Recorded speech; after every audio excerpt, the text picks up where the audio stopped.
Një person është shpallur në kërkim dhe 2 të tjerë janë proceduar penalisht gjatë 24 orëve të fundit në qarkun e Lezhës. Sipas bluve, specialistët për hetimin e krimeve të Komisariatit të Policisë Lezhë referuan materiale në prokurori dhe shpallën në kërkim shtetasin KT, 23 vjeç, banues në fshatin Malësi, Lezhë, pasi ka thyer masën e sigurisë arrest në shtëpi që i ka caktuar gjykata e Lezhës për veprën penale vjedhje, duke dalë nga banesa, ndërsa specialistët për hetimin e krimeve të Komisariatit të Policisë Mirdit referuan materiale në prokurori, ku nisi procedimi në gjendje të lirë për shtetasin. Thotë 72 vjeç, banues në Mirdit, pasi ka pushtuar një subjekt tregtar në pronësi të shtetases.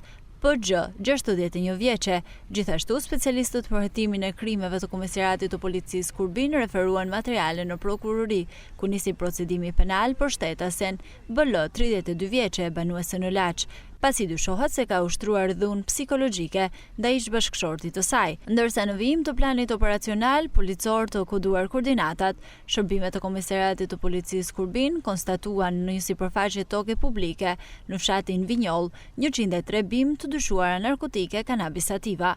Një pjesë e bimëve u sekuestruan si provë materiale, ndërsa pjesa tjetër u zgjesua me anë të djegjes. Vijon puna për identifikimin dhe kapjen e autorëve.